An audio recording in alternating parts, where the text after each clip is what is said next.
দলের সেই নেতাকর্মী ও আমাদের মাঝে উপস্থিত গফরগাঁও উপজেলা সাংবাদিক ফোরাম, সাংবাদিক সমিতি, সাংবাদিক প্রেস ক্লাব নেতৃবৃন্দ, উপস্থিত অত্র এলাকার আমার সামনে মঞ্চে উপস্থিত যারা আছেন, অত্র এলাকার সেই জাতীয়তাবাদী সৈনিকরা, সবাইকে জানাই জাতীয়তাবাদীর একজন সৈনিক হিসেবে আপনাদেরকে সালাম জানাই। আসসালামু আলাইকুম।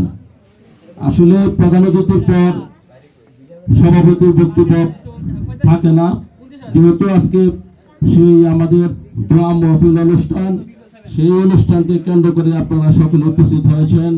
আমি হয়তো আপনাদেরকে যদি আজকে সেই দোয়া মাহফিল অনুষ্ঠান না থেকে আপনাদেরকে সবাইকে ডাকতাম, হয়তো এত মানুষ আপনারা আসতেন না।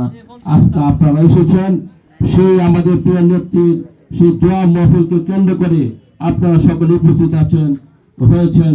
সেই উপলক্ষেই আপনাদেরকে আবারও আমি সালাম এবং ধন্যবাদ জানাই, সালাম জানাই। আসসালামু আলাইকুম। আমাদের অনুষ্ঠানের প্রায় শেষ দোয়া অনুষ্ঠিত হবে, তবে আমি আপনাদের কাছে যে সম্মানিত হয়েছি, আমি দীর্ঘ আজকে 16টা মাস আমার মনের মাঝে সেই কষ্ট, সেই আওয়ামী লীগের দূষণ দ্বারা আমি যেভাবে নির্যাতিতার মাধ্যমে সে আমার দল থেকে আমাকে দলের বাহিরে রেখেছিল, তারপরে আমি দলের সেই দল আমার ভিতরে, দল ছিল আমার জীবন, দল ছিল আমার মরণ। দলের জন্য আজকে আমি সেই 16টা মাস আমি দলের নেতাদের সাথে আপনার কর্মী হিসাবে আপনাদের পাশে ছিলাম। সেই দল আমাকে আজকে আবার সম্মানিত করেছেন। সেই বলে আমি আমার দলের প্রতি জাতীয়তাবাদী যুব কেন্দ্র নির্বাহী কমিটির সভাপতি মোনায়েম মুন্না এবং সাধারণ সম্পাদক নুরুল ইসলাম নয়ন ভাইয়ের প্রতি কৃতজ্ঞ। পাশাপাশি আমার সেই প্রিয় নেতা আজকে দেশ থেকে শত শত কিলোমিটার দূরে যিনি রয়েছেন, সেই তারেক রহমান আমাকে সম্মানে ভূষিত করেছেন, ওনাকেও ধন্যবাদ জানাই। তার পাশাপাশি আমি আমার মনের দুঃখে দু একটু কথা বলবো, আপনারা যদি অনুমতি দেন আমি একটু কথা বলতে চাই। আপনারা কি আমাকে 2টা মিনিট সময় দিবেন?